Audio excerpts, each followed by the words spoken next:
How long have you lived in this house, champ? I live here since 2019, I think. It was 2019. Because I remember the Avocado Heights house. Mm-hmm. No, it was La Habra Heights. Whatever, fool. Yeah.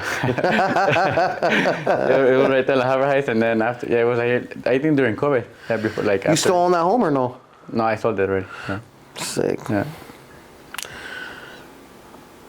Right now, me and you were talking about the size of your sweats, and you used to wear a size small. Now you're a size medium. Yeah. Now, before are you still working out? Small. Yeah, I'm still. Well, not really. I just like walk around, you know. That's it. But I stopped working out for a little bit. But I think it's been like 2 years, 2 years and a half. But I really don't gain that much weight, so I'm good. He said I stopped working out for a little bit, just 24 months. Champ, where the f have you been, champ? Yes, you know, with the family, you know, relaxing and spending, you know, taking my son to soccer, my daughter to volleyball, they were playing soccer too, but now they're out and I'm taking them to, the smallest one is to dance. She goes to... oh, that's nice. Ballet or something? Yeah, it's ballet, and also it's called crumbling or something like that, where they do like stretching and like flips and stuff like that. Gymnastics? No, it's not gymnastics, it's tumbling or something like that. Oh, just tumbling class, I get it. Tumbling, yeah. So you're living a regular life? Yeah, right now, yeah. You know, relaxing, enjoying life, going out, you know, going gamble a little bit. I like the casino, so I go gamble and stuff like that. You know, hang out with friends, go play volleyball with my grandma's house, and that's it. What's your game of choice when you gamble?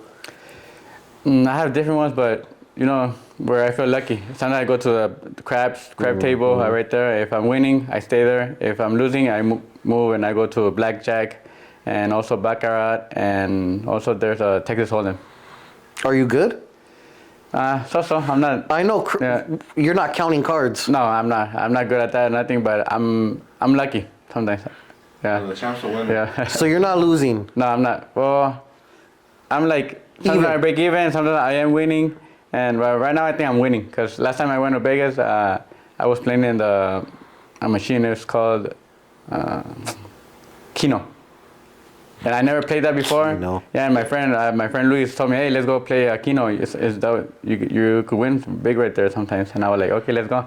I went in there, I put $100, I lost it. Then I put another 100, and I was losing. And I picked my own numbers right there. I picked 8 numbers. Yeah. And then I was like, I'm not winning no more. So I put it's called mix. They pick the number for you. Yeah. And I put that, and I went like 2-3 times. And then at the end, I went click, and the machine started ringing. It was ding, ding, ding, ding, ding. I won $20,000. Oh no! Damn, I couldn't believe it. I was like, damn, I won $20,000. That's tight. Yeah, no, it is. Yeah. So aside from making that 20K real quick, what do you do for money now? I have houses. You know, I have houses. I rent them out. I have the building right there in Walnut, and I rent it out too. I have the gym, the Pomona gym. I rent it out, and pretty much that's it. I'm not mad at it. Yeah. How many houses do you got? In total, like buildings, I have like houses. The houses, I think 10 or 11. Yeah. How many of them have your siblings in it? 4. 4, and then right there I have my grandma and my aunts right there too, and they don't pay me rent, nothing. And that's then nice. I have my mom right there in her house, and then so I rent like 3 houses. I rent, I think. Yeah. What does it feel like to know that you're able to have the houses, have your family living in them, and then they don't got to pay anything, and it doesn't affect you at all? It feels great, you know. It feels good because, you know, that was what we were working hard for. My dad, it was his dream, you know, his vision to, you know, make it for the family. You know, if we were able to support them, and, you know, thank God that I'm able to do that now. That's awesome. Yeah. What's the other buildings for? One building is the body shop. Oh, yeah. The one we shot a commercial for. Yeah, right there. And then, well, right now, just like before, I was like I was in it. I was like putting money in it and everything, but I never got nothing out of it. Now you're just a landlord. Yeah, I'm just a landlord right now. I'm just renting it because I'm done with, you know, trying to, because I was just losing money. So I was like, not no more. And then the other one is the gym, the boxing gym, and then next to it is there like a fish market. You own the fish market? Yeah, right next to it. Well, you own the fish market? Not the property with. Yeah, the property. Wow. Yeah, but the guy that rented. right there. I knew I should have went next door to eat all No, those it is times. good. The chicken wings are really good right there, and the fish too. Yeah. Is it But I bomb? don't really like fish. Wow. You're just saying that because it's Leo? No, it's really bomb. No, it's been there for 100 years. Yeah, Damn. it's been there for a while. It's a staple. And come on. That's awesome. Yeah. So, oh, you want to know what? The baby. I haven't seen the baby since he was, well, he's not a baby no more, right? Oh, my son? Yeah, your older son. Yeah, not no, this little baby. Yeah. You named him after Al? Yes, I did. Yeah. After Al Heyman, for those of Yeah. you that don't know what I'm talking about. Yeah, I named him after Al Heyman because Al has done so much for me. Like when I bought my first house, I didn't have enough money to buy my first house, and I only had 200. And I told him, hey, can I borrow 170,000? And he was like, yes, of course. So he let me borrow the money. I bought the house, and we were, it was, ever since he's been helping me out, and it's been great. I know you have a really, really good relationship with Al. What is like some positive impact he's made on your life? Other than being your promoter, because obviously, but we'll get to that. Well, now I think he's more like, he treats you like family, He's not like, he doesn't see you like a fighter. He treats you like family. He's always there for you, whatever you need, like any help, any advice you want, he's right there. And whatever he could help you on, he help you, other promoters and other people, they just want to like steal from you and stuff. He wants the best for you. Even like he tells you when to invest and what to do. And, he's like another father to me. Yeah. Do you think your career could have gone any better had you signed a Golden Boy or Top Rank or anything like that? Of course not. Of course not. Right away I would say that because I was with other promoters and the truth is they didn't want to pay me good money. Ever since I signed with Al Heyman, everything went up. I started winning good money. I started doing good and everything started going up. When I first met you, we did the photo shoot when you first got your IBF. Yes. Did you already sign to him or was that before? No, that fight I was still with Golden Boy. I was with Golden Boy, and Al Heyman wasn't my manager. But then after that fight, I think like maybe a couple of, months after that, Al Heyman came and talked to me, and he said that he wanted to sign me, and that was that. That was it. Yeah. I know that obviously Don Jose, your father, has been your trainer throughout your entire career, but there was a small period of time where you were with our good pal, the legendary Robert Garcia. Yes. How was it with Robert back then? No, Robert was good. The only thing that was too far. He's a great trainer, a great manager. When he was in Oxnard? Yeah. He was now he's over really here. Close, yeah. But before, he's the one that, came, and thanks to him, I signed, and I started turn pro right away because I could have gone to the Olympics try it, but I didn't. I wanted to turn pro already, and Robert came, he signed me, and because he was my part of my manager too. Yeah. So, Robert was my manager for a little bit, and then, but he was training out of Oxnard, so I really couldn't go all the way over there. It was too far. So then after I decided, I was like, oh yes, it's gonna be with my dad. Did you guys part ways positively? Yes, of course. Yeah, positively. Robert's a great guy. Great person. He was like, oh no, I want the best for you. So whatever you want, go ahead. I remember when we were doing the all access for the first. Was the first Modest fight when it was under Maidana? Oh, I think and Robert was just Yeah. And, So I remember we all went all the way to Oxnard to the gym. Mm-hmm. And I didn't know that you guys were together or were together before. And I asked him like, hey, what do you think about Leo Santa Cruz? And he complimented you big time. No, he's a great guy, yeah. And I was just like, damn, that's fire. That was good footage for me at that moment. Yeah. But yeah, Robert Garcia, the homie. Yeah. So you left Robert, you signed with Al. Mm-hmm.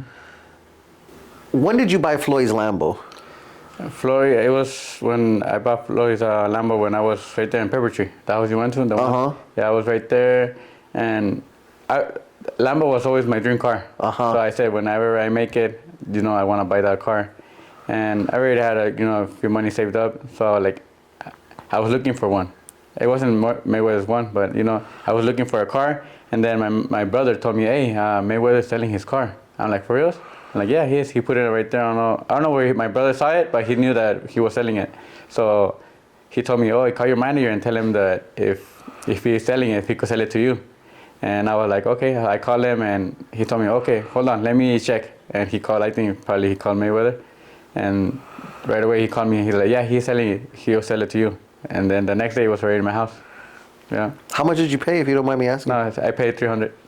That's not bad. No, it was because it was almost brand new and it had like 2,000 miles, I think. Only 2K miles. And it It's was nothing. Yeah, and it was one of the last ones that they made Yeah. For B12s, I think. So it was, good condition and everything, and it was pretty good. And where is Yo. it now? Right here, my garage. Yeah, Let's go see it. let's go.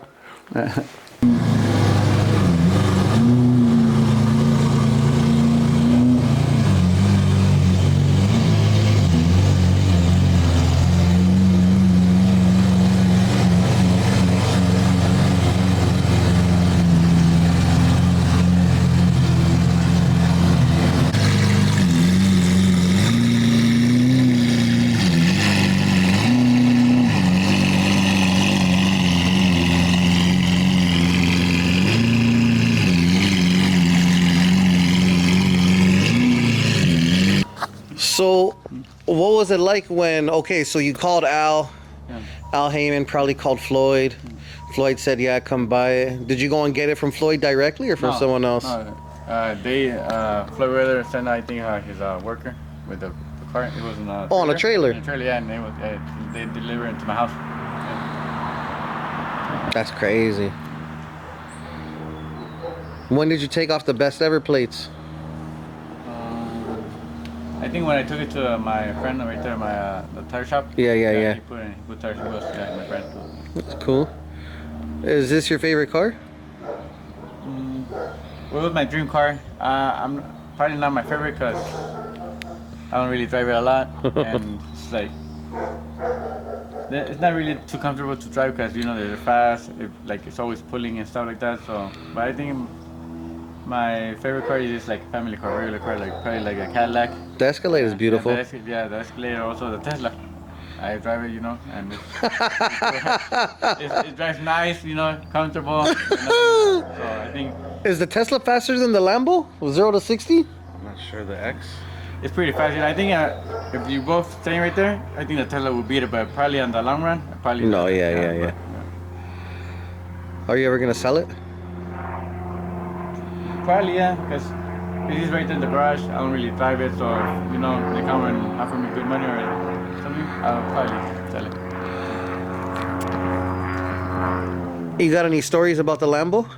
When you took it out, you had a crazy experience or some shit? No, the only it's not crazy. It's funny, My dad, when I got it, my dad said, "Hey, let me take it for a spin," and I did. I let him borrow it, and he took it. He was gonna go. I don't know. I think he was gonna go to a park to play volleyball or to play volleyball, and then he took it. And then probably like 10 minutes after, he called me. He's like, "Hey, how you get out this car?" He was right there. He was trying to put gas. He couldn't get out the car. He couldn't get out the car because there's a little handle. You have to press it and then pull it, and he had to put the door up, and he didn't know how to do it. So he's right there in the gas station, and the people were looking at him and everything, and he was right there trying to get out, and he couldn't get out.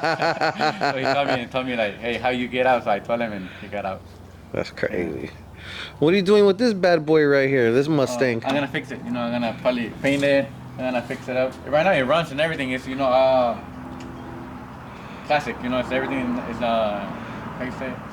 Original. Yeah, original. Yeah, and everything's original. And the only thing I'm just gonna do, do something to the motor, probably paint it, and that's it. Tires, and that's it. That's right. Yeah. So you like the Tesla better than the Lambo? Yeah, it drives more comfortable. You're right there. You don't have to be worrying about stuff, and it's more relaxing. Yeah. Loudest car ever, huh? Yeah, no, it's really loud. Yeah, before it was loud, but then we put some exhaust and stuff. It's louder now. Does your lady get mad when you pull it out? Yeah, she does. Yeah, she's like, "Hey, why is it so loud?" Or you like that noise? And sounds like when we're driving, because we have gone, on date to go eat and stuff. And she the noise is so loud. She we cannot even talk, or you cannot even hear things. It's so loud. I'm like, yeah, I know. That's right. Fucking Leo. Floyd's Lambo in the flesh. Yeah. Let's see real quick.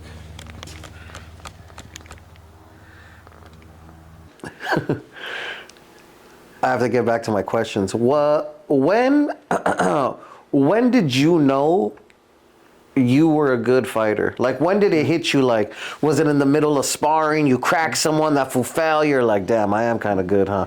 Or like, was it a fight? You slept someone, or like? I think, that when I noticed that, I think it was in amateurs, because I started, first fights, kids didn't really want to fight me, because people saw you, they'll see you, how you fight. And when you go to shows and they're like, oh, hey, you want to fight him? Kids will be like, oh, no, I don't want to fight him. So then I would have to fight in tournaments. So that's the only way I'll fight. I'll get fights in tournaments, because right there they had no choice. And if they didn't want to fight me, I'll still win, because you're just advanced. Yeah, advanced. So I go to the final and stuff like that. So when I started going competing and going to Junior Olympics, to Colorado, to Texas, that's when I think I kind of noticed, because I was beating champions, because people came from Texas, from other states. And me, I was a champion from here, from LA. So I'll go over there and then I'll fight them and I'll beat them too. So I think when I started, traveling and going to Texas and stuff like that, I think that's when I kind of noticed, hey, I think I could make it. When's the most nervous you've ever been in a fight? I think all my fights I get nervous, It's something, I think it's normal to get nervous. But I think probably it was the Midas fight, the first fight I think against Midas. He was a great fighter, champion. He had been a 3-division world champion, and we were gonna fight for to be the king of LA, because we were both from here. Yeah, we're both from LA. So I think it was to show who was the best, and I wanted to win that fight, really big. So I was really nervous. Have you ever been scared of another fighter? Not scared. I don't think I've been scared. Like I said, just nervous, and probably just scared of losing. Going out there and not doing what I could do, and not pleasing the fans. What's been the hardest training camp that you've gone through? The truth, for me, all camps have been really hard. Been hard. I always train my best for all of them, because like I said, and even when I was champion, I always went out there and trained I had nothing yet. If I like some shirts say, train like the challenger, and that's what I did. I always went out there and I trained like a challenger. But I think the hardest was after the rematch against Carl Frampton. I mean, for that fight. Because my dad, he said, hey, you could beat him. You just gotta train hard. You gotta focus. And that fight, I had to beat him. I had to get him back. So I was I trained 100%, and I was right there with my dad. He was able to be right there with me, so it helped me. The Frampton fight was a good one. The rematch. Yeah. What makes a fighter great to you? I think what makes a fighter great is the dedication. Be disciplined. Always, stay working. Stay away from, drinking, the clubs and everything like that. Because, I know a lot of friends that, they were better than me, and fighters that they were better than me, and I was like, oh man, they're gonna make it. They're gonna be world champions. But I think they like clubbing, they like, going parties and stuff like that. So I think that was what messed them up. But I think if you're disciplined, you don't have to be that good, but if you're disciplined, you put work in, you could still make it. So it's just discipline. Yeah, it's just discipline. Be disciplined, be 100%, always working, putting work in the gym, and that's all you need. So like you said, you thought these guys were better than you. Yes. So then at the end of the day, hard work beats talent. I think so. Sometimes it does, yeah. It does, because when I was in the pros, and I was I was like, these guys didn't make it, so what does it make me think I'm going to make it? So sometimes I doubted myself. I was like, I don't think I'm going to make it. I don't think I'm going to become world champion. But, I put in the work. I put in the, always dedication right there in the gym, and I think that's what helped me out. What was something your dad would always tell you during training that would piss you off? Because I've seen him, Joey. Yeah, no, he was always pushing me, telling me sometimes I couldn't do something because, I was tired. I was something, and he still wanted me to do it. He was pushing me, but, that's his job. That's what he has to do. He has to motivate me. He has to push me. And I'll get mad at the moment. I'll be like, I'll fight with him and I'll be mad. But at the end of the day, I'll be like, hey, I'm sorry, I know, and then we'll be like nothing happened. That's crazy. He used to pull you down from the ring too. Yeah, I know. Yeah, he used to be mad because sometimes like I'll be sparring and then I'll be tired and then he'll tell me something that got me mad and I'll just put my hands like that and I'll just block and I'll let the other fighter like hit me. So be like, hey, get down, stop, get down, and he'll put me out of the ring and take me out because he'll get mad too. Yeah. So you're saying you'd get irritated too? Yes. And you would just cover up? Yeah, because my dad would like be like, throw punches or throw this, and so to get him mad, I'll just block and I'll stay right there and just let him hit me. And he'll get mad and he'll get me out of the ring and say like, get off. That's crazy. What made Gervonta Davis better than you that day? Because I think I've asked you about this fight last time, but not like this, how I'm going to ask you now. So to me, you were winning that fight up to that moment. What made him better than you that day? I think he is the power. His power is what made him better, and my mistake of staying there with him, because I could have moved, I could have boxed, and not stay there with him. But, I wanted to entertain the fans. I wanted to show them that I wasn't scared of him, that I could stay there and bang with him. But, I stood there. He caught me. I threw the right hand 3 times. That was my mistake. I threw it, and he was just like, I think studying me, like saying, oh, after he throws this punch, I'm going to throw it. And he threw it with power, and he caught me. Why the did you throw that punch 3 times in a row, Leo? I don't know, because that's what we practice in the gym. Like, because, a lefty, you always throw the right hand. Boom. So I'm like, hey, I threw one, I didn't hit him. I said, I'm going to throw it again. I didn't hit him. I like, I have to land it sometime. So I kept throwing it, and that was my mistake. But then right before that, too, you got like a low blow, do you remember? Yeah, no, yeah, he did. Yeah, he got me a low blow, too. And And you didn't take too much time. nah, I just right away, I'm going to go. Like a minute before that, he got a low blow, and Tank hits hard. And No, yeah, getting a low blow from Tank Davis is probably critical. Yeah. Hit you on the cup. Yeah, you could tell it was low blow, and then they were like saying, no, it wasn't low blow. I'm the like, ref was kind of like telling them to go, and then the champ is just going. Yeah, I just like, okay, let's go. But I mean, at least, well, let me ask you, what do you think about Tank's fight with Roach? The truth, I didn't see Tank like the same. I didn't see him like always like when he fought me, when he fought other fighters, when he looked his best. I think there was something wrong with him in that fight. Nothing to take away from Roach, but Gervonta wasn't the same guy he's been before. I think he was going through problems or stuff like that because I think he had more. Gervonta had more to give, but I don't know why in that fight he didn't show it or he couldn't do it. What do you think about him fighting Jake Paul, right? He's fighting Jake Paul, yeah. It's, he has too many problems. I think he wants to retire already. So it's for the money. I think he's trying to get a good payday, and I think anybody would do it. I would do it. I would if I would win a lot of money against Somebody. Yeah, against Paul. I think I would do it. I would fight him just to get the money and then retire. Enjoy life. Jake Paul. Yeah. Jake Paul. Yeah, he doesn't want to fight with someone like you. You're a really busy fighter. Yeah. Are you technically retired? You could say, not officially, but I've been retired, I think. But if I get the opportunity, if I told them that I want to fight one more time. If they tell me, hey, we got to fight for you, I'll go and fight. Who would you like to fight? Anybody, whoever the fans want, whoever they give me. The last time me and you talked, we were talking about possibly you and Mares. Yeah, I think, Mares, if the fans want it, Mares, he's been off for a while too, I've been off. So I think that'll be a good It's fight. fair? Yeah, it's fair. I think it'll be a good fight because, the fans love the first 2 fights. So I think they will like the third one too. Who do you think would be a good opponent for this guy? Frampton. A third Frampton fight? Frampton too, yeah, of course. Yeah. Has he been active lately?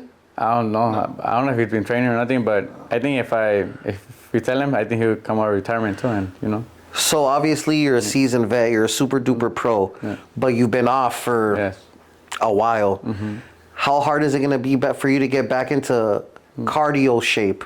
Because obviously you're not fat. No. So I think the cardio is going to be the hardest one. But for my other fights too, when I come back, I get my conditioning fast. But right now I'm older, so I think it's going to be harder. I think after I was a year after when I fought, the last fight I fought, I took like a year off, and then I went back to the gym and I started training, and it was hard. You know, it was the breathing and everything was How hard. old are you now? I'm 37 now. So you've seen me skinny and fat, and then fat again. Yeah. I'm telling you right now, I'm only a couple years older than you. Yeah. Working out's not the same, fool. No, it's not, huh? Yeah, no, I went to the gym a little bit, and I think I got more tired. Remember My the body- bike, the stupid bike Yes. with the thing? Yeah.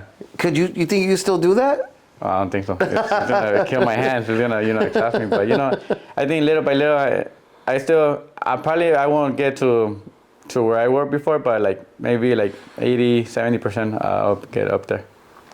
Who would you have as your trainer now if you were to fight again? Tonio? I think my brother Tony. My brother always, my dad always told me that to keep the family in, and my dad brought my brother to train me. Well, Tonio was always right there training Yeah, you he too. was. So My dad taught him everything, and he knows. So I think Tony. Yeah. would you say that maybe you haven't fought again because your father's not with us anymore? Yeah, I think so.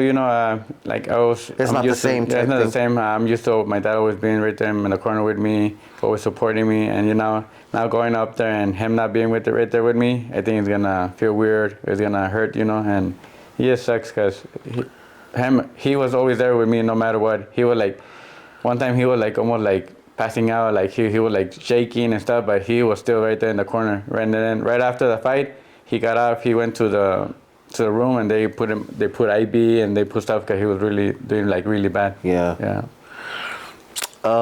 Shout out to your dad, super legend. I remember whenever I would come with a new chain, they would make fun of me, like, "Oh, you're trying to be like Don Jose."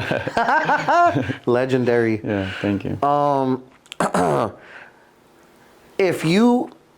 I've never, in all the years I've ever seen you, I've never seen you have like a negative altercation with anybody at all, really. Yeah. Have you ever been in a street fight before? No, never. I never been in a street fight. Not even in school when I was smaller. I never fight in school, nothing. And I think it's like those relaxed guys that never look for trouble. And if they come looking, I kind of like step away or something. Or unless they come and they hit me, then I'll fight back. But other than that, I'll be like, stay away.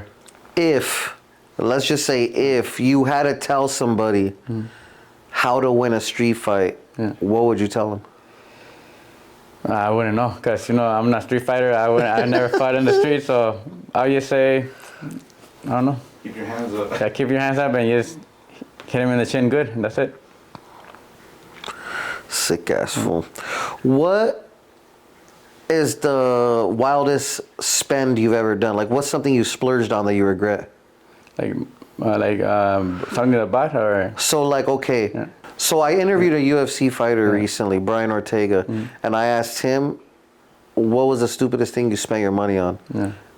And actually, I'm not even sure if I asked him that way, but he said he went to Sam's Hofbrau and spent his whole first UFC check at the strip club. Have you ever done anything wild like that? No, I think, like on my mind, I think I have invested, like, in the house and everything. And probably the only thing I have in the casino. Yeah, I have gone and probably wasted, like, lost like maybe like 10,000. So closer to 15,000. So I think that's the worst I've been done and spend my money on. That's it. And then I don't know if I bought the the Mammoth that's out there. I paid 200 for it, and then I kind of regret it, but because I don't know if it was worth it. I used it a little bit, and right now it's right there, staying right there. But the only good thing is that they only made 200 of those, so I think maybe it could go up later. It could be worth something, or I don't know. Sell it to Mikey Garcia. He's a wild car collector. Yeah, I know. I'll talk to him and see what he says. Yeah. Thank you so much for your time, champ. No, you're welcome. I hope you never get in a street fight. Yeah, no, hopefully. And if I do, I win it. Oh. Hey, you like the island, the little island, rock island? You have the same thing at the other house. Yeah, no, that's the reason I got this house.